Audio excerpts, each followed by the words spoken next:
Pode ser sim. Bom, eu sou Priscila Santos, atualmente eu sou doutoranda do Programa de Psicologia Clínica do Instituto de Psicologia da USP, sob orientação da professora Miriam Debier Rosa. Faço parte do Laboratório de Psicanálise e Sociedade Política, coordenado por ela, e também, enfim, componho um grupo de estudos, né, que é relacionado a relações raciais, psicanálise e gênero, que a Aline, que está aqui com a gente, também compõe. E sou coordenadora da escola Tamuia, é uma escola de formação popular construída por vários movimentos sociais. Acho que é isso. E é do GPF. Sou do GPF. Estamos no GPF. Bom, começa a ler, Aline. Vou lá. Eu estou bem nervosa para fazer essa apresentação, uma sensação de responsabilidade imensa, assim, né? Fiquei muito feliz, né? Até na hora de publicar, não sou muito boa nessas questões de publicação, não, na internet, mas na hora de publicar, até fiquei emocionada em pensar, né? Enfim, falando delas, pensando as mulheres, né? As autoras intelectuais brasileiras por elas, né? Pretensas autoras intelectuais brasileiras aqui também. E é uma alegria muito grande, então, agradecer a coordenação, as meninas que, né, sobretudo, deram uma raça aí para conseguir consolidar esse evento, muito importante, e escrevendo um pouco o que eu iria falar, ficou muito posto o quanto a gente precisa mesmo de mais lugares, mais espaços como este, assim, né? Acho que nesse tempo de pandemia, poder, então, falar, né, online para mais pessoas é muito interessante, é muito importante, mas eu não vejo a hora de fazer isso presencialmente. Senti falta, fiquei pensando na potência que seria estar na presença dessas mulheres. Então, fica aqui um gostinho de um pedido aí para que seja presencial. Bom, eu vou mudar aqui para o meu texto, que está numa página... numa outra página, então eu não estou vendo vocês. Se por acaso, enfim, alguém quiser falar alguma coisa, alguém escrever alguma coisa e achar que precisa tomar a palavra, então eu peço para que vocês façam, né, porque eu não vou estar vendo nenhum comentário, tá bom? Então, numa tentativa assim, como eu não vou fazer uma tradução da Neuza, né, eu fiquei pensando naquela frase, né, que traduzir é trair, né, eu não sei, eu não vou fazer uma tradução necessariamente da Neuza, mas certamente eu devo trair aí algumas questões colocadas por ela, e diferente das autoras que foram apresentadas e que maravilhosamente estão vivas, contribuindo, né, Neuza não está mais, né, mas ela está presente exatamente nesse legado, nessa obra. Então, eu acho que preciso dizer é que o que eu vou trazer aqui, as minhas contribuições, elas são pautadas a partir de construções permanentes mesmo. Permanentes que eu digo são atuais, né? Hoje pela manhã ainda eu troquei conversas com algumas colegas sobre esse texto e sobre, enfim, essa reverberação, né? Então, são entre amigas, colegas de trabalho, né, intelectuais que têm construído esse resgate vivo de memória de autoras, sobretudo negras, né, que nos antecederam, né? Então, eu estou falando da Clélia Prestes, né, que na terça-feira agora, né, foi publicado pela formação do SESC um documentário sobre a Neuza Santos. Estou falando da Maria Lúcia, a Lucinha, a Isildinha Batista, a Ana Mussati Braga, né? Também bebi bastante no trabalho do William Pena, que fez uma dissertação sobre a Neuza, e sobretudo nos diálogos que a gente tem dentro do laboratório, né, de psicanálise e sociedade política, e do grupo de relações raciais, psicanálise e gênero, que são espaços que eu vou chamando de aquilombamentos, né, que são espaços de discussões, de organização e que pretende, sim, derrubar a ordem estabelecida. Então, só para dizer que eu não ando só e nem escrevo só, tá? E o título que eu dei da minha fala é Saber-se Negra em Neuza Santos Souza, né? Uma conquista do retorno a si. E eu pretendia fazer um texto mais denso, mas não dava exatamente, depois eu fiquei pensando, vai faltar espaço para falar o que seria um retorno a si. Então, eu vou ficar com a primeira parte, que é Saber-se Negra em Neuza Santos Souza. Pela necessidade que eu vejo mesmo em recuperar mesmo o percurso da Neuza, né? Então, eu vou começar, Neuza, falando dela por ela mesma, né? Então, isso está no trabalho do William, né? Na tese do William, né? Então, ela se apresentando numa entrevista, né? Então, ela vai dizer que sou psiquiatra, psicanalista, vivo aqui no Rio e faço clínica psicanalítica e também tenho uma atividade de ensino, de transmissão. Eu trabalho dando seminários clínicos no hospital chamado Casa Verde, que é um hospital para pacientes graves. E a referência, assim, fundamental, talvez, na minha trajetória, seja o de eu ter escrito o livro Tornar-se Negro, que foi, a rigor, uma dissertação de mestrado, que virou um livro, e que parece que hoje ainda é uma referência. As pessoas continuam me procurando muito em função desse livro. E, enfim, foi um livro que escrevi, portanto, há 25 anos. Ela escreve isso em 2008, né? Ou seja, a dissertação dela, o livro que ela escreveu, então, teria hoje 32 anos. Então, para falar um pouco mais da trajetória dela, ela nasce em 30 de março de 1948, em Cachoeira, uma cidade linda no Recôncavo Baiano. Pouco se sabe da infância da Neuza. Os relatos de sua origem, né, que ela era pobre, que ela tinha uma série de parentes relacionados à religião de matriz africana, sobretudo o candomblé. Ela se forma em medicina na Faculdade de Medicina da Bahia, no mesmo lugar onde esteve Nina Rodrigues, né, Juliano Moreira e outros. E ainda na graduação ela começa a acompanhar uma amiga, uma grande amiga que acompanha ela na vida toda, que é a Ana Rocha. Ela acompanha essa amiga no hospital psiquiátrico no Largo da Lapim, em Salvador.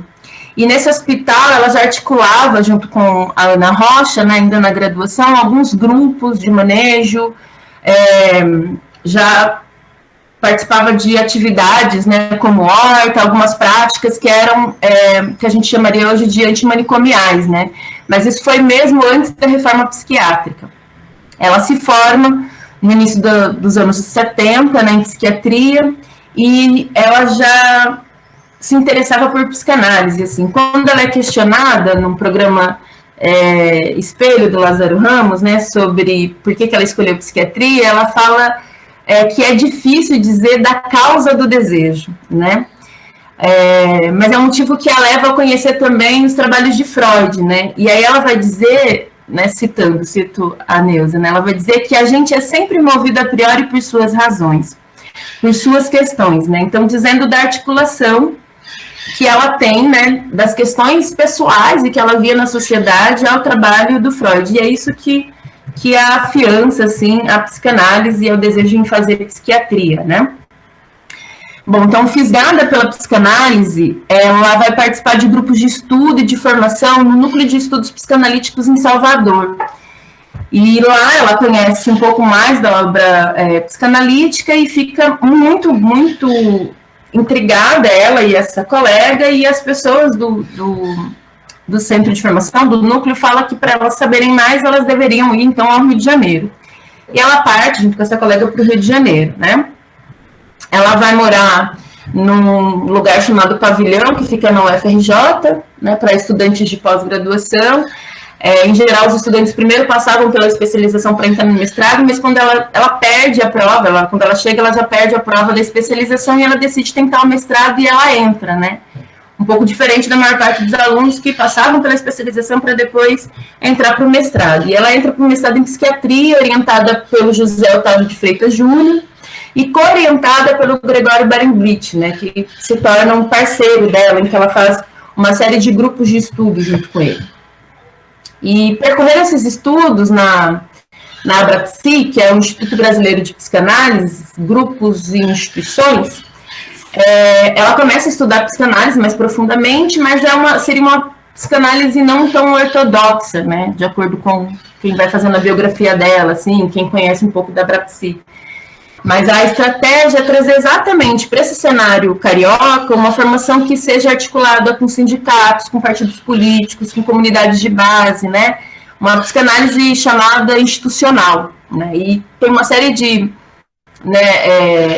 contribuições e articulações, né? Visita do Basaglia, do Guattari, de uma série de autores importantes para o período, né? Para o debate psicanalítico nesse momento, né? É nesse período em que também ela se aproxima de uma articulação com a militância, né? Apesar dela nunca ter sido um quadro partidário, nunca ter se organizado formalmente, ela contribui muito para os debates e para a articulação política nesse período, né? Ela participa de grupos de estudos, palestras, formações, né? Que tudo indica, assim, ela estava muito articulada com esse processo de construção de uma intelectualidade também dentro do próprio movimento negro, né, no Rio de Janeiro e em São Paulo. Então, tem um evento assim que ela está ao lado de grandes nomes, que são reconhecidamente grandes nomes dentro do debate, dentro do movimento negro, como Abdias Nascimento, a Beatriz Nascimento, Muniz Sodré, Lei Lopes, a própria Lélia Gonzalez, que, né, tem uma articulação também, eu, né, articulo muito os dois trabalhos, que será aqui trazida pela Lélia, né, amanhã, numa outra oportunidade, não percam.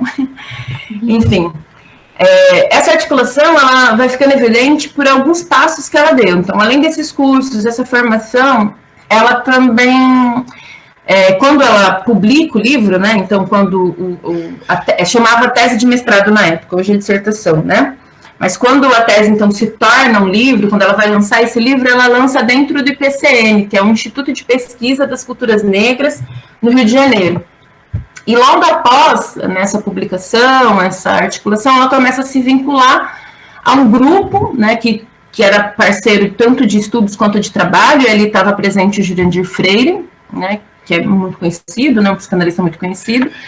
E ela se articula esse núcleo de atendimento terapêutico chamado NAT, que é coordenado pela Catarina Kemper e o Hélio Pellegrino, né, que também são grandes psicanalistas. O Hélio Pellegrino, sobretudo, é conhecido também pelo seu papel dentro do movimento político partidário, né.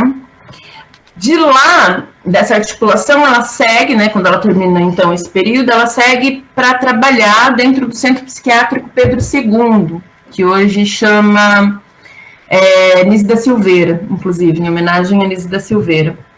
Foi um local que, de alguma forma, aglutinou, que concentrou muitos psiquiatras, né, muitos psicanalistas que eram militantes e que começavam a pensar e a construir as primeiras experiências da reforma psiquiátrica no Brasil também, né. Então, ela esteve ativamente envolvida dentro de todo o processo da reforma psiquiátrica no Brasil. De lá, ela também passa pelo Hospital do Engenho de Dentro, em que ela acaba, mesmo concursada, ela acaba exonerando, ela acaba saindo, por sérias divergências entre as direções de tratamento, entre a perspectiva teórica, política e clínica que eles estavam construindo dentro da reforma psiquiátrica, e da linha que o hospital havia aderido naquele momento, né? E aí a gente passa, bom, acho que eu dou um passo adentro, digamos assim, para falar um pouco sobre o livro dela chamado Tornar-se Negro, né? O nome do livro é Tornar-se Negro, ou As Vicissitudes de Identidade do Negro Brasileiro em Ascensão Social. Eu não preciso dizer, né, que isso não estava no mainstream dos estudos psicanalíticos, né? Um pouco ali já na esteira dos autores e dos espaços institucionais que ela caminhava. Então, apesar dela participar ativamente dentro das escolas, da formação, né, de estar ligada a instituições psicanalíticas, ela nunca foi deveras, né, um membro que fizesse coro, assim, com essa posição escolástica, digamos assim, né, e o texto dela, eu acho que tem notícias disso, apesar de ser, né, uma escrita de uma dissertação de mestrado. O livro é publicado em 1983, e algo interessante que eu acho que a gente precisa falar, antes de adentrar alguns pontos importantes do livro, é que ele é prefaciado pelo Jurandir Freire, né? O prefácio do Jurandir chama Da Cor ao Corpo, a Violência do Racismo. E tem o pós-fácio do Gregório Barenblit também. Os trabalhos, assim, né, que o prefácio e o pós-fácio, né, como uma colega, né, Ana Mussati traz, né, são contundentes, são rigorosos, teoricamente, né, tem uma escrita muito importante, ele dissemina, eles são muito conhecidos, né, mas o Jurandir, ele vai reeditar o prefácio numa outra coletânea, né, numa espécie de, uma coleção, na verdade, de artigos, né, que vão se chamar Violência e Psicanálise, E, como a Ana Mussati traz, eu acho muito importante, isso foi um tema muito polêmico na defesa da tese da Ana, em que ela relata, né, ela vai chamar a atenção para a gente, o curioso de que o capítulo que o Jurandir, né, vai reescrever, ele faz, na verdade, é quase uma cópia, é o mesmo texto do prefácio, né, nesse texto, e ele fica muito mais conhecido, esse texto, né, e ele não faz nenhuma referência bibliográfica e nem menciona, apesar dele dizer que é com base no livro de uma autora, né, ele simplesmente não menciona o nome da Neuza e nem o livro da Neuza, né.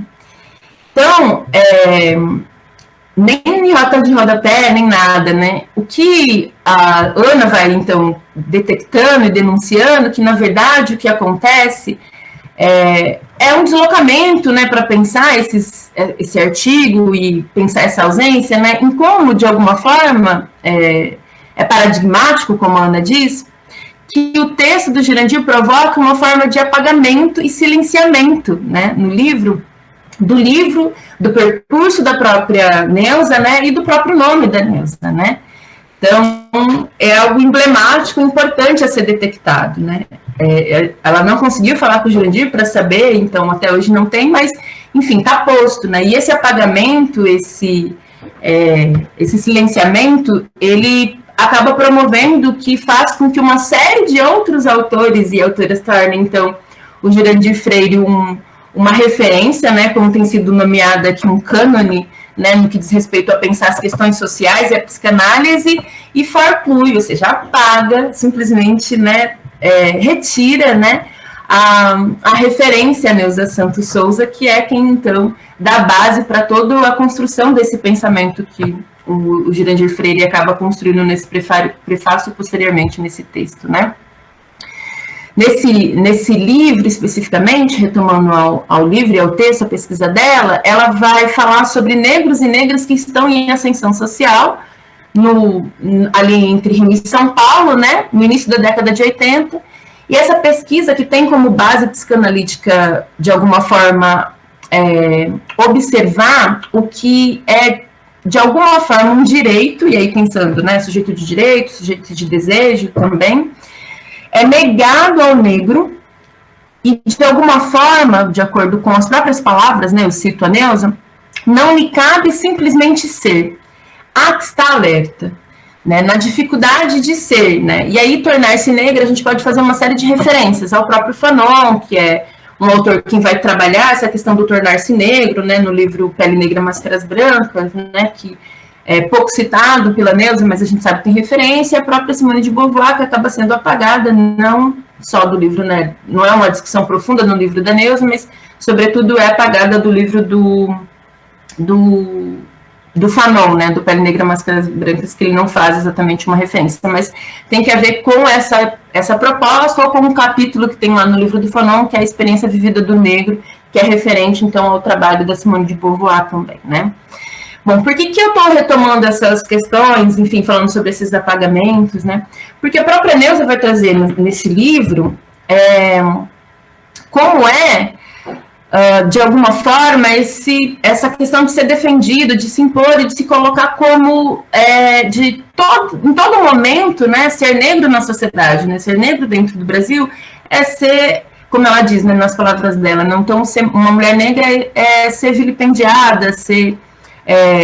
de alguma forma ser tomada, né, nos seus desejos, né, ser objeto do outro, né, então ela vai denunciando, né, o quanto, de alguma forma, esse olhar do branco, ou dessa hegemonia sobre o negro, né, acaba provocando, então, esse sofrimento psíquico, né.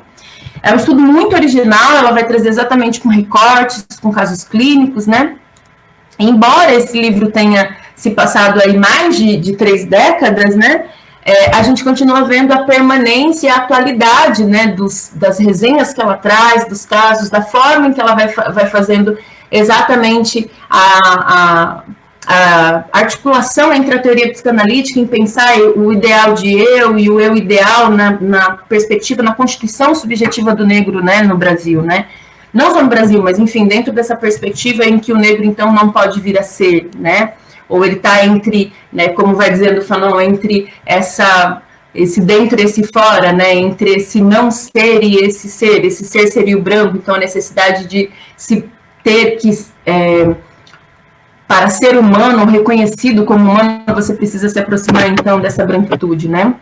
Então, ela vai identificar aquilo que ainda hoje, em 2020, continua explícito, né, diariamente, né?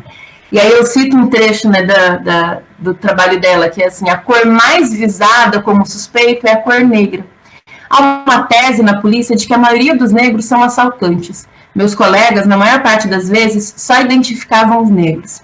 Isso é uma frase de uma resenha, de um recorte do trabalho dela, de um policial que foi entrevistado por ela, chamado Nathanael, lá em 1980, né? Então, a gente vê a atualidade, né, desta função, né? A carne mais barata do mercado continua sendo a carne negra em 2020, né? Em novembro de 2020. Então, a atualidade desse trabalho dela, né, mostra, como diz Vacan, que a violência policial, ela se inscreve em uma tradição que é nacional, que é de controle dos miseráveis pela força, então de controle social, né, uma tradição que é marcada pela escravidão, pela forma de ocupação das terras, dos conflitos agrários, indígenas, né, e como isso é fortalecido pela forma em que, dentro exatamente de como ela escreve esse livro, no momento em que ela faz esse trabalho, a gente tem as marcas também da ditadura militar, né? Então, a nossa historicidade vai sendo marcada, ela é atualizada, e ainda hoje é atualizada, né? O apagamento dela diz do retorno, da permanência, né, da atualidade do tema em que ela traz nesse trabalho. Então, a gente percebe também alguns aspectos, acho que são interessantes, que ela vai trazer, e aí eu acho que vou para um trabalho outro dela, que me interessa muito, que é o Estrangeiro, a Nossa Condição. É um texto que ela tem neste livrinho aqui, né, que foi um evento organizado em setembro de 1994 aqui em São Paulo, sobre o estrangeiro, né, que é organizado pela Catarina Coutai, em que ela vai apresentar esse trabalho, e posteriormente vai ser publicado nesse livro, em que ela vai trabalhar um Heimlich, que é um texto, um trabalho do Freud, né, que ela vai trabalhar essa figura que é o estranho, o infamiliar, né, que vai remeter a algo que é assustador, mas ao mesmo tempo parece familiar, um conhecido, né, um velho conhecido que ela vai trabalhar, que seria, né, a partir de Freud, exatamente um recalque que é responsável por uma certa aproximação com algo, né, que nos marque. Ela vai, a partir da teoria freudiana mesmo, né, que, bom, então somos sujeitos cindidos, né, e a parte de nós que nós desconhecemos, né, nos faz também estrangeiro de nós mesmos, né. E ela, de uma forma belíssima, né, muito cuidadosa, ela vai trabalhando o quanto, para que a gente não possa, de alguma forma, fazer né, e operar numa lógica racista, em que exclui, né, a diferença, exclui aquilo que, né, projetado, né, no outro como algo indesejável, na verdade, parte de nós, né, e a necessidade de a gente assumir com radicalidade essa alteridade, né, essa diferença absoluta. E de forma muito poética, ela vai demonstrando o quanto o estrangeiro, de alguma forma, é atualizado, né, em várias figuras, digamos. Então, ela traz a mulher, ela traz o negro, ela traz o estrangeiro, ela traz, né, a comunidade LGBTI, né, na época não se chamava assim, mas enfim. Mas acho que ela vai mostrando exatamente numa esteira freudiana e nos apontando o quanto para a psicanálise essa categoria do infamiliar ela é necessária para pensar a nossa estrangeiridade, né?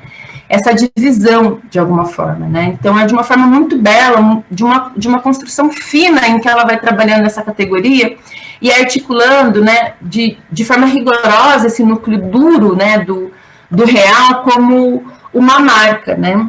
E ela vai trazer desde a necessidade de se pensar, né, o quanto isso é sofrido, falando sobre o fastio do mundo, né?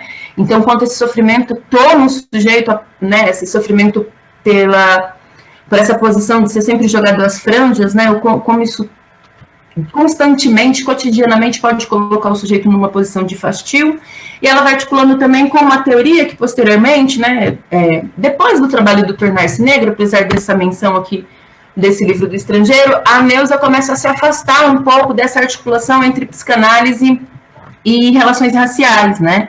Ela começa a se dedicar mais, sobretudo, à coordenação desse seminário que ela tinha dentro da Casa Verde e ao trabalho que ela vai depois, nessa entrevista com o Lázaro Ramos no programa Espelho, ela vai dizer que ela vai se dedicar a outra teoria, outra proposta que é marginalizada, que é a loucura. Então, ela vai se dedicar, sobretudo, numa articulação teórica psicanalítica, também da filosofia. Ela vai escrever uma série de textos, livros sobre isso, mas, sobretudo, ela vai se dedicar à psicose, né? Pensando tanto a prática clínica quanto a teoria, né, da psicose dentro da psicanálise. E ela vai se afastando um pouco, mas ela sempre tem esse olhar cuidadoso em pensar, assim, em que lugar social que está localizado esse sujeito, né, do qual ela fala, né. Nessa entrevista, eu acho que também vale mencionar, né, que ela vai dizer, vai mostrando, né, um certo afastamento dela do tema das relações raciais, no que diz respeito à escrita, teoria, ou até mesmo uma produção teórica, né. Ela não se afastou necessariamente da articulação política, né. E ela diz nesse programa que ela não republicaria o livro Tornar-se Negra. E isso levanta uma série de questões, né, que eu não vou desdobrar aqui, mas eu acho que vale pontuar, em que uma série de especulações vão dizendo, né, de uma pontuação dela, de uma divisão entre o indivíduo e o social, entre o indivíduo e o coletivo, e que a psicanálise não teria muito a dizer sobre as relações sociais, né, as especulações pairam aí. E eu acho que, enfim, né, mais do que especulações, o trabalho dela não serve para pensar essas questões e aqui avançar, né? Ela estava dizendo de uma escolha pessoal, uma escolha particular, né? Mas eu acho que coloca em questão o trabalho dela esse racismo, né? E como, de alguma forma, através desse discurso que se escuta dentro da clínica, é possível, né? E aí tomar a voz não só como palavra, né? Mas como a construção, né, de uma prática, de uma possibilidade de tornar-se negro a partir da possibilidade de reconstruir, não só narrativamente, mas em posição em outros lugares para esse sujeito, né, e se tornar-se negro e tornar-se negro. E o reconhecimento especial, né, que eu tenho é pela capacidade de escuta que a Neuza tem e como ela opera na necessidade de nós repensarmos essa posição de uma escuta analítica, né, de uma escuta psicanalítica. E para finalizar, porque eu, enfim, estou estourando o tempo, né, eu acho que vale pensar, a partir de uma questão, acho que é muito densa, né, ela morre em 20 de dezembro de 2008, ela, na verdade, comete um suicídio, o que é uma outra questão muito polêmica e que, né, faz com que vire um tabu, penso eu, dentro da psicanálise, né, todo o lugar que ela estava, né, uma tentativa de dizer, então, de um sofrimento do insuportável, e ela não diz, ela apenas deixa um bilhete pedindo desculpa aos amigos, né, mas tem algo recentemente que eu acho que fica ecoando e que eu acho que eu finalizo não exatamente com isso, mas para a gente pensar nesse percurso, né, da Neuza, né. Então, num documentário recente que saiu agora no início de novembro, um documentário chamado Um Grito Parado no Ar, que fala sobre a vida dela, sobretudo por militantes que estavam próximos dela, diz que no momento do enterro dela, foi algo muito assustador, assim, para a maior parte das pessoas, né, todo mundo estava muito comovido, mas no momento do enterro dela, o coveiro pergunta quem ficaria com o número da lápide dela, né, e ninguém se apresenta. Fica em silêncio, né? E eu penso que esse silêncio, ou talvez uma solidão, é o que ronda muito a história, né? E que, ao meu ver, desrespeita esse longo percurso de vida e obra dela, fazendo com que ela seja, nas palavras muito ruins e mal faladas, né, de um psicanalista, dizendo que ela era uma mulher assimilada, né? Que é uma lógica, na verdade, muito eugenista e alienante para pensar a obra e o percurso da Neuza. Ela, né, então, por ela estar no meio psicanalítico, por ela conviver dentro da elite carioca, ser uma colecionadora de obras artísticas, né, o olhar, então, que se tinha para ela era esse, né, e o silêncio paira sobre o percurso e a obra que ela colocou. E eu retomo aqui, para finalizar, dentro, uma citação que o William Pena faz dentro da sua dissertação, né, perguntando, né, para o Paulo Vidal, que foi um amigo dela, né, como ele achava que a Neuza Santos Souza, né, gostaria de ser lembrada, e ele fala, né, que ela gostaria de ser lembrada pela sua alegria e por sua potência que tanto marcou todo mundo que pôde conhecê-la, né? Então, recuperando brevemente esse percurso, com uma aposta que eu entendo que é de uma transmissão da praxis, né, da teoria da clínica que a Neuza nos deixou, né? A única herança que eu defendo é essa, né, desse legado político e teórico que ela deixa. Então, eu finalizo, né, com as palavras também do Julian Fusic, que diz, né, que a alegria, né, que pela alegria vivemos, pela alegria combatemos, e que a tristeza nunca seja associada ao nosso nome. E é com essas palavras que eu acho que associa Neuza Santos Souza e finalizo a minha fala.